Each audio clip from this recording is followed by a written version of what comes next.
Hello guys, true story. एक पिता और पुत्र की एक बहुत ही दिल को छू लेने वाली कहानी। आज मैं आपको एक पिता और पुत्र की कहानी सुनाने जा रही हूँ। कहानी बहुत ही दिल को छू लेने वाली है। आपको ये पसंद आएगी, मुझे यकीन है। एक युवक ग्रेजुएट कॉलेज की तैयारी कर रहा था। कई महीनों से उसने एक डीलर के शोरूम में एक सुंदर स्पोर्ट्स कार की प्रशंसा की थी और ये जानकर कि उसके पिता इसे अच्छी तरह से खरीद सकते हैं। उसने उससे कहा कि वे बस यही चाहता है। जैसे जैसे ग्रेजुएशन का दिन नजदीक आया, युवक ने संकेतों का इंतजार किया कि उसके पिता ने कार खरीदी है। उनके स्नातक होने की सुबह उनके पिता ने उन्हें अपनी निजी अध्ययन में बुलाया। उसके पिता ने उसे बताया कि इतना अच्छा बेटा पाकर उसे कितना गर्व है और उसे बताया कि वे उससे कितना प्यार करते हैं। उन्होंने अपने बेटे को खूबसूरती से लपेटा हुआ उपहार बॉक्स सौंपा। जिज्ञासु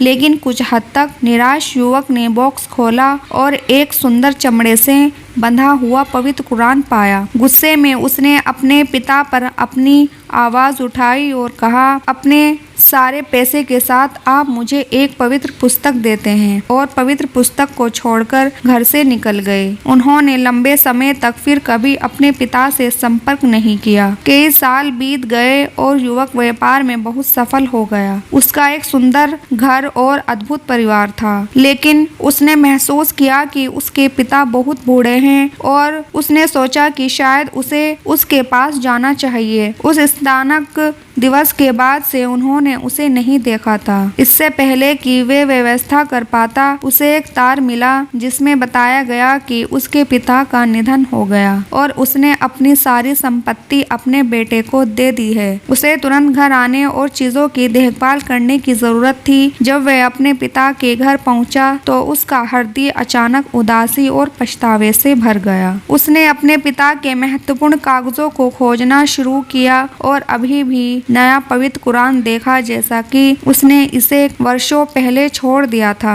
आंसुओं के साथ उसने पवित्र कुरान खोला और पन्ने पलटने लगा। जैसे ही उसने उन शब्दों को पढ़ा, एक कार की चाबी पवित्र कुरान के पीछे टेप लगे एक लिफाफे में गिरी। इसमें डीलर के नाम के साथ एक टैग था। वे डीलर जिसके पास वांछित स्पोर्ट्स कार थी। टैग पर उनके ग्रेजुएशन की तारीख और शब्द थे। पूरा भुगतान किया। ये वास्तव में उनके लिए भावनात्मक क्षण था। तो दोस्तों, आपको ये कहानी कैसी लगी कमेंट करके जरूर बताएं। लाइक करें, सब्सक्राइब करें। Thanks for watching. Thank you.